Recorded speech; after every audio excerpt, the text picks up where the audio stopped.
we were commissioned to do by the Global Forum on Agricultural Research to be presented at the Global Conference on Agricultural Research, which was with CGIAR and kind of what's the future of International Agricultural Research Conference last month.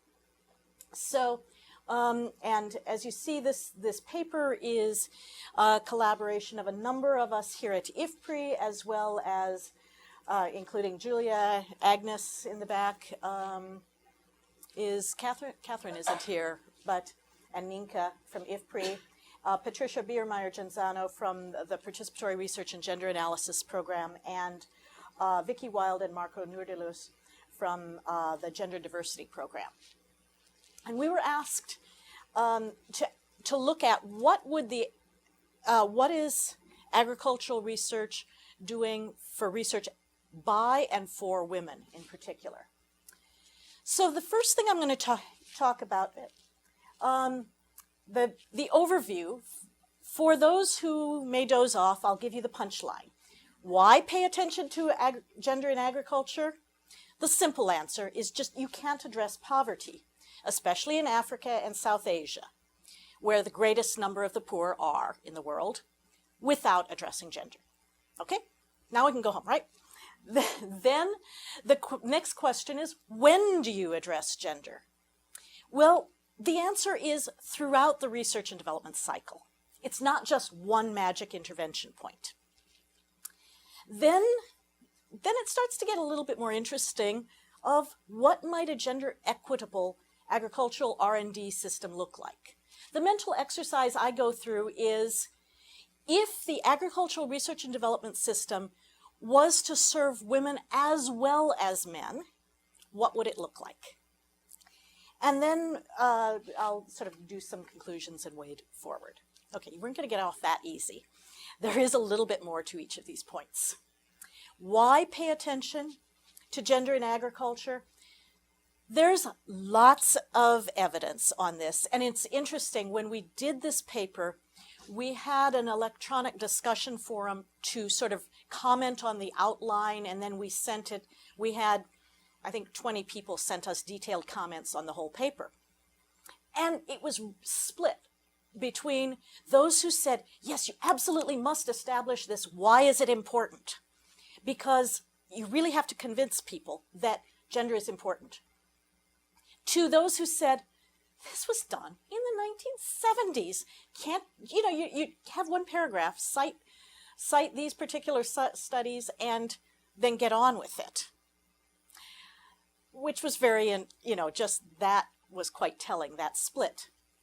So we did review some of the evidence to say, first of all, that it's important for improving agricultural productivity and profitability. Women are essential for many agricultural tasks. For example, in Southeast Asia, they provide up to 90% of the labor in rice cultivation. Sub-Saharan Africa, women produce up to 80% of the basic foodstuffs. But their productivity is severely constrained by lack of assets and inputs. I'm going to take a minute here to point out two things that are maybe diverge from the discourse on women in agriculture.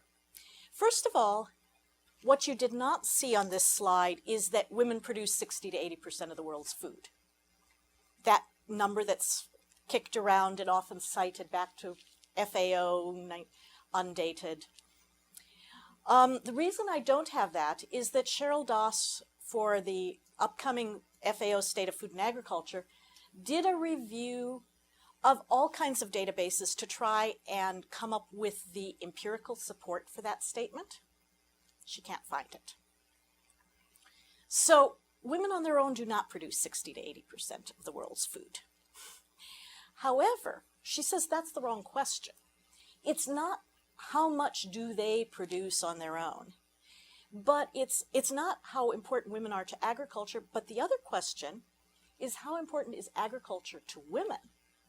And she gives statistics on how essential agriculture is disproportionately for women's sources of income and livelihoods. That's part of it. The other part is, the importance of women's production for household food security and other things. The other thing the reason I start off with the productivity and profitability is that often gender issues or women are relegated to the poor. They're always paired with the poor. Women and the poor. Women in marginalized groups. Women and the oppressed. What was the thing from a country not to be named right now, but women and with those with disabilities. And the point is that you can't solve the food crisis without women because women are part of the solution. It's not that they're the passive recipients of aid kind of thing. It's the idea of women's agency is necessary for increasing productivity. And there's a lot to unleash women's potential in agriculture. But they do have, statistically and on average, a lot of disadvantages with regard to the critical inputs, and that's holding back productivity. So land. Both customary and statutory land systems around the world, but especially in developing countries, favor men over women. And in many cases, these systems have come in and imposed notions that the male is the breadwinner, and have even withdrawn customary rights from women. And there's ongoing issues of displacement, as well as some positive efforts to really strengthen women's land rights. Why is that important? Well, we also have a lot of research that shows that if you don't have secure tenure, you don't have the incentive or the authority to invest in your land. So long-term investments, planting a tree. Very often women are prohibited from planting a tree on, quote unquote, their husband's land, because that is seen as staking too much of a claim on it. Or they won't plant the tree because they're afraid that, the next wife will eat the fruit of it. So this insecurity of tenure holds them back. Cheryl Doss and I just this week were reporting some preliminary findings from Uganda, where there's not a statistical difference in security of tenure between men and women.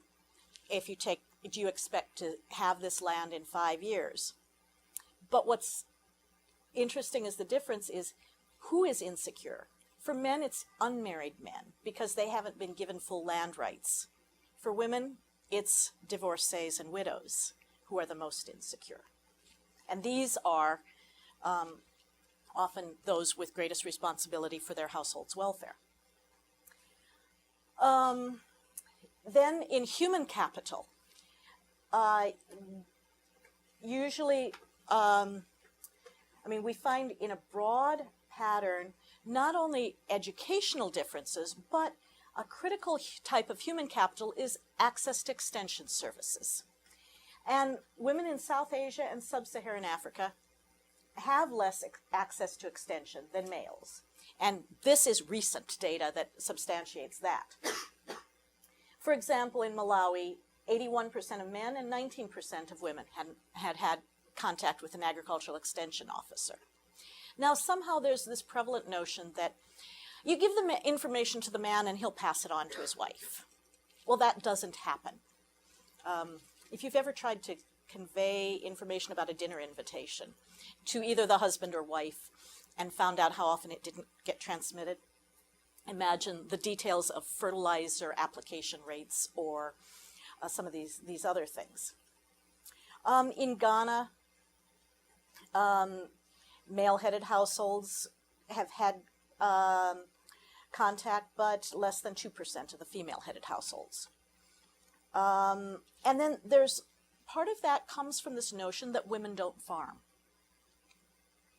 And For those who are interested, Harvest Plus has a wonderful little video clip online, and you can get to it through our new IFPRI gender blog. But it's this interview that's going on in a mini cab, I think, or something, where asking a man, who farms? Men and women. Who does the planting? Women. Who does the weeding? Women. Who does the harvesting? Women. Who takes it to market? Women. Who sells it? Men. And it's a really well done little video clip, but these assumptions are part of the problem here. Women are also disadvantaged with regard to technological resources, whether those are fertilizer, improved pesticides, or especially mechanical equipment. So, for example, treadle pumps, often powered by women, but they're somehow mechanical and it's under men's control. Social capital, certainly a lot of community-based organizations are playing an increasing role in delivery of services. But you have to look at the gender composition of those organizations. Are women actually participating? Are they having a say in them? Like in Ghana, male heads of households were typically members, but only 2 to 5% of the female spouses, and 3 to 7% of women in female-headed households. Often there are these roles of men having the public face, and so they're going to be the members of organizations. But again, are they articulating the need, the preferences, or passing on the information?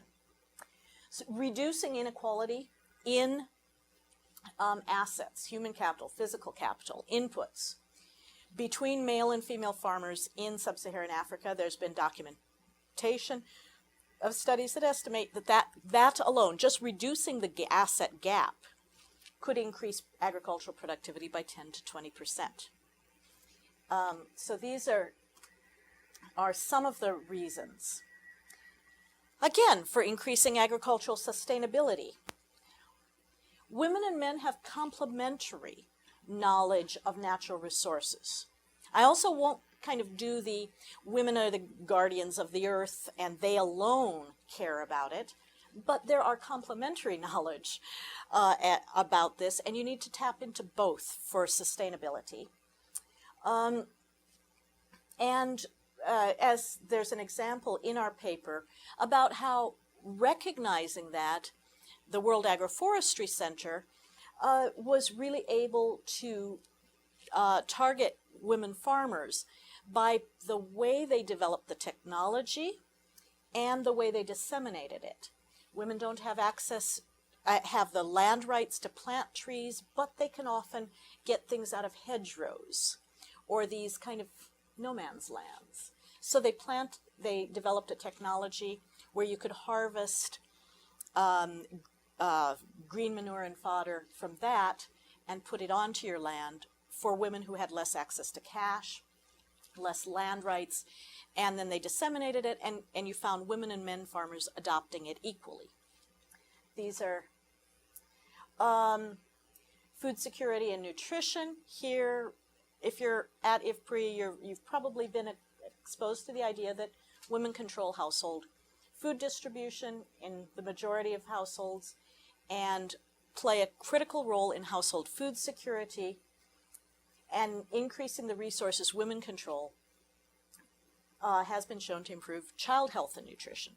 So if you want to block the intergenerational transmission of poverty, you want to make sure that women do not lose control in agricultural intensification, and you want to actually make sure that they increase the resources under their control. And reducing poverty through empowerment. Now, empowerment is a controversial term in some of the agricultural research domains. Is that our business? But this, and how does agriculture have anything to do with women's empowerment? This picture here is an example, and Agnes can tell you a lot more about this, but It's from a village that she visited long ago, Agnes. What? 1996. And at that time, it was, was a very poor village.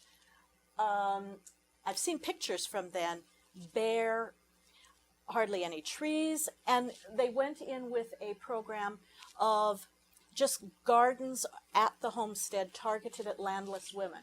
When we went back, these women are showing us their passbooks, the dynamic, the amount of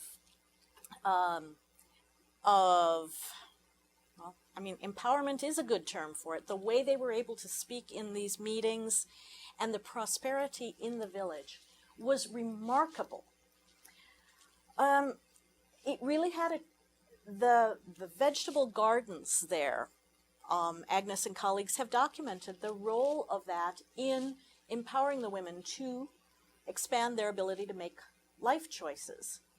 And we can also show through other work the link between high levels of hunger and gender inequality. The Global Hunger Index of last year showed a high correlation, for example, between the extent of gender inequality in a country and the hunger index. This is other IFPRI research that has, some of you may have seen, that analyzing what were the factors that contributed to reduction in child malnutrition between 1970 and 95. And national food availability was only, this is at the national level, food availability was only 26% of the reduction.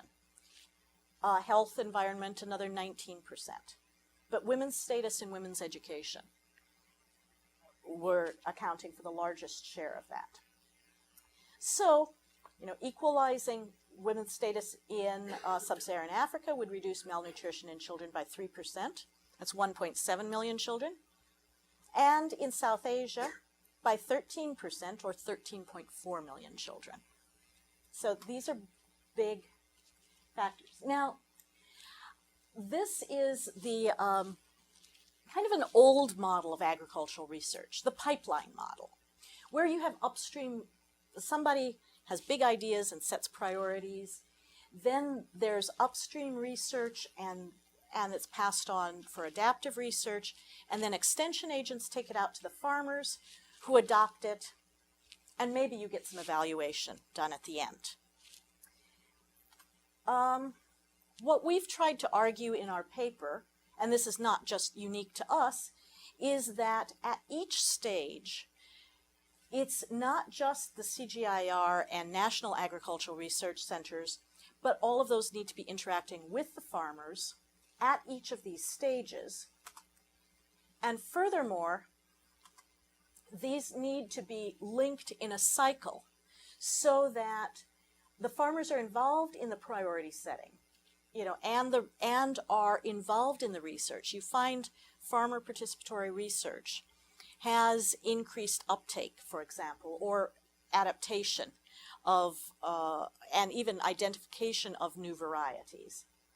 But then also the point is that evaluation needs to feed back into the priority setting.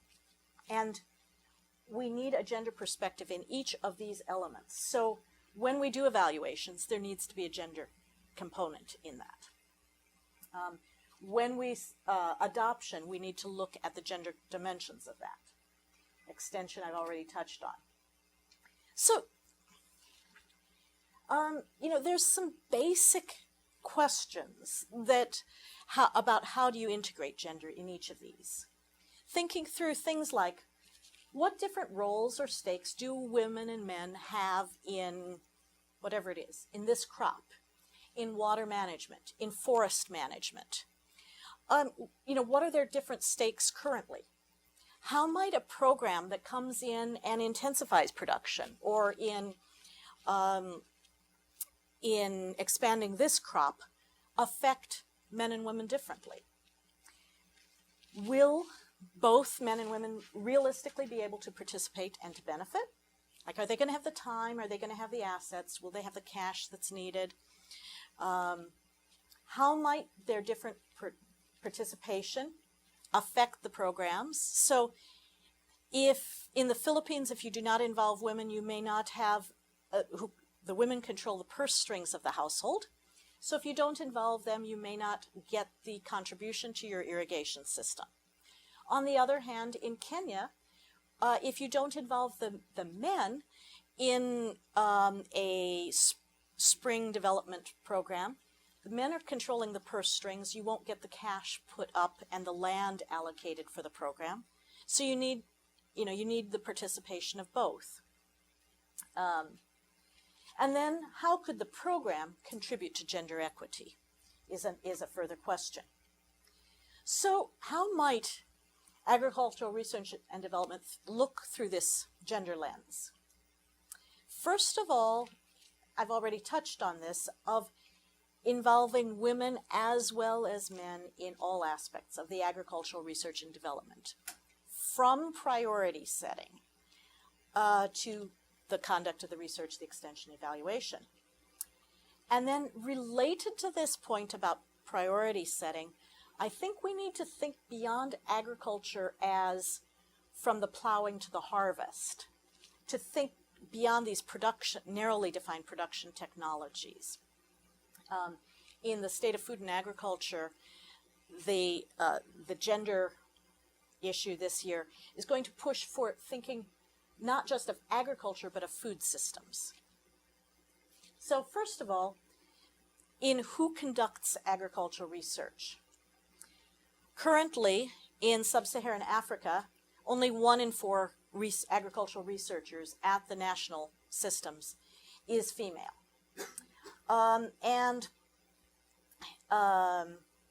This is based on ASTI data that Ninka Baitova has compiled.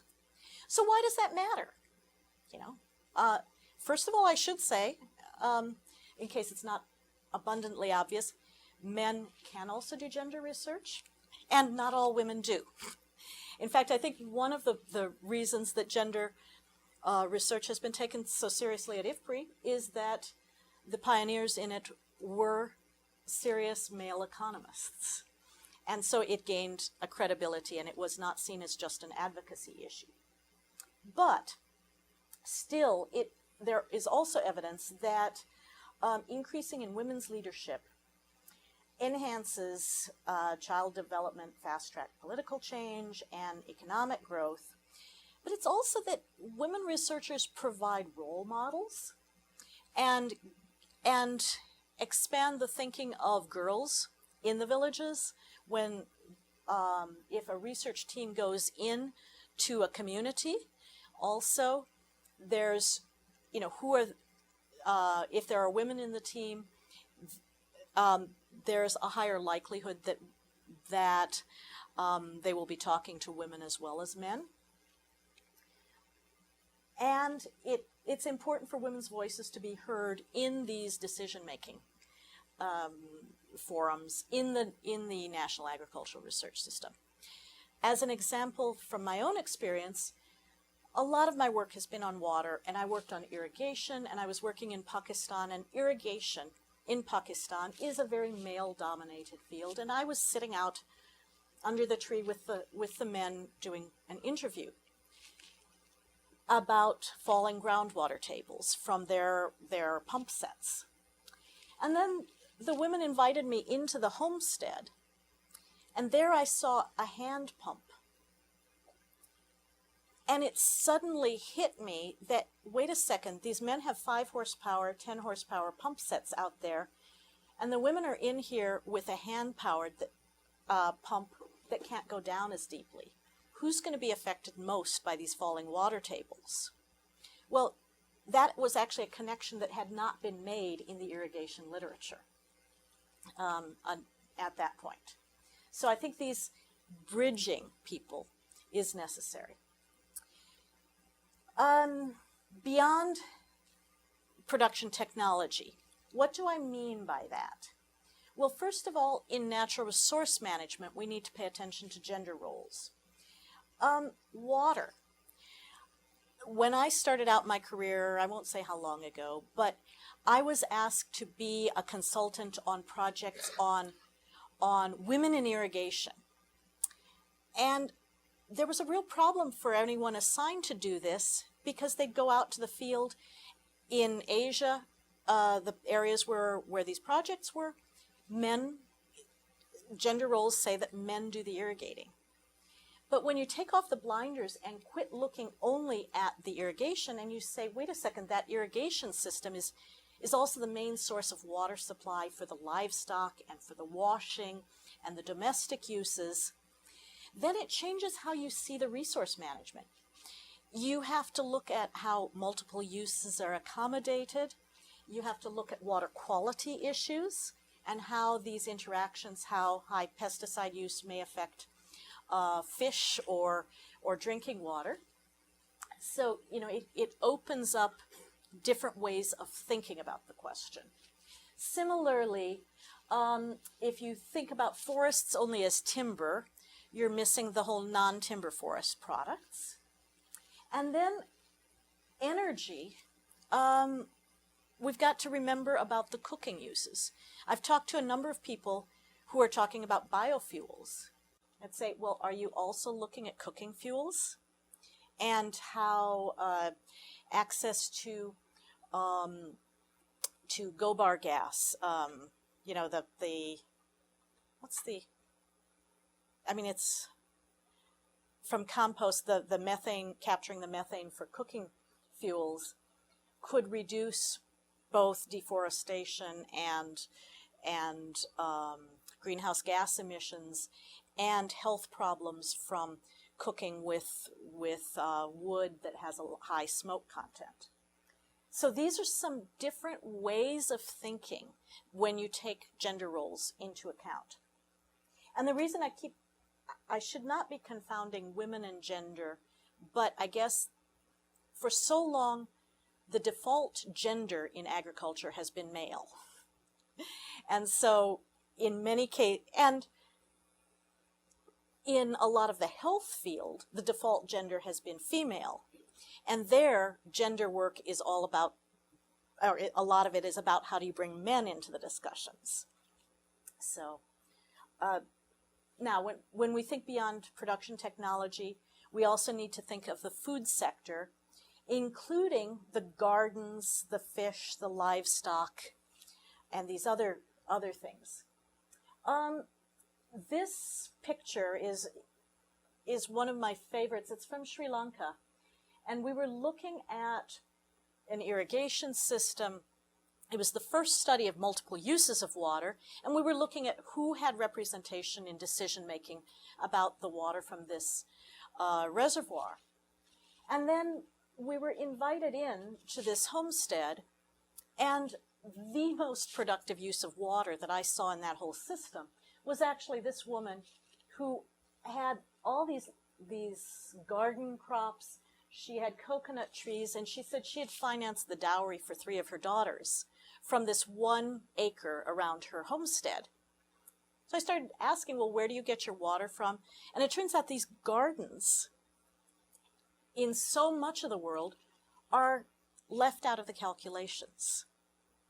And they're, it's kitchen gardens. It's a way of, trivializing it. And the funny thing is, if this same production had been 50 yards further on and separated from her homestead, it probably would have been under her husband, and it would have been called high-value horticulture. And a lot of the garden production doesn't go to the market. It's getting counted in agricultural research systems now when it's being marketed. That's value chains and diversification. But if she used it to feed vitamin A and rich crops to her family, that didn't get counted. So I think it's really critical that we think beyond these field crops when we're thinking about agriculture. Again, post-harvest processing. In a lot of the value chains work, we are seeing more interest in post-harvest processing, but that's only when it's being commercialized. What about the processing technologies to reduce the drudgery and women's labor in this. There is interesting work on this, but it's being done separately from the agricultural research system. I think we need to build that bridge in, so that we think about when we're doing crop traits, you know, what are going to be its processing traits? How much labor will it take? We need to think about the linkages to health and nutrition more, and fortunately there is better work on that. And then these supporting policies and institutions, like how do you address women's access to land and credit. Now, I think a revitalized agricultural research system would identify the strategic priorities for gender equitable research, really integrate gender into that system, and look at the enabling conditions that would allow this, address those enabling conditions, and build partnerships. And one of the positive things that happens when you start looking into gender issues is that you bring in different sets of partners.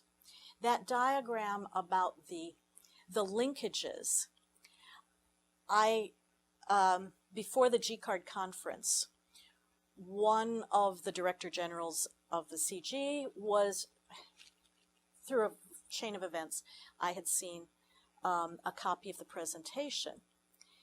And I said, you know, this still sounds, I know you don't mean to, but it still sounds like this pipeline model. And I said, this is how we're talking about it in our gender presentation. I sent him my slide, and I was really happy to see that slide get used in his presentation in plenary, that it was about these partnerships with the farmers taking part in it. So, literature, not just from the agricultural sector, but in general on gender mainstreaming or gender integration, has shown that what's really critical are, there's sort of 4 broad components that you have to make this effective. Political will. And that's a serious commitment from the senior management, from the boards, from the donors, that calls for gender to be taken seriously. Political will alone isn't enough. You do have to put some money into it. For too long, gender has been something that women researchers are expected to do in their nights and weekends. You know, when it's taken seriously, some money has to be put into it. You have to have technical capacity. You know, gender research is not impossibly difficult, but it's not intuitive automatically either. There are certain types of analysis that are really important. And, you know, you need to bring in people who can either teach you that or do this for you, but preferably teach the other researchers how to do this. Build up capacity. You need accountability mechanisms. It's not enough to just say in your proposal, this will benefit women and other minorities. You have to say, how will you document this? Or, like, one thing IFPRI has done is, in every one of our research programs, you don't have to address gender, but if you do not say how you are going to address gender, you need to write a little page or so saying why gender isn't relevant to this topic. Funny thing we've found is that once that accountability mechanism goes into place, we can usually convince people that it's easier to write gender into your project than to explain why it doesn't matter. Because whether it's trade or disease risk or whatever, there's a large body of literature that can help you see what the gender dimension is. And then it's an organizational culture. where it isn't seen as just one, usually junior woman, who's told, it's your job to do gender. There may be one or two resource people, but it's something that a lot of people are doing and can talk to each other. This morning we had a meeting of the IFPRI Gender Task Force, and we had, quite a few people around the table saying, oh yeah, okay, and you're doing this survey and you've got this great data, can we discuss this, and here's the findings we've got. You've got this really ferment, a really exciting dialogue going.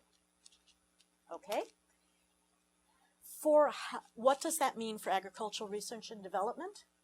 Basically, if you have management and donors and the doers, the agricultural research and development programs, we had suggested a platform on gender in agriculture where the management and donors would make a commitment and demand accountability, and then the platform could provide strategic research, methods, capacity strengthening, and partnership.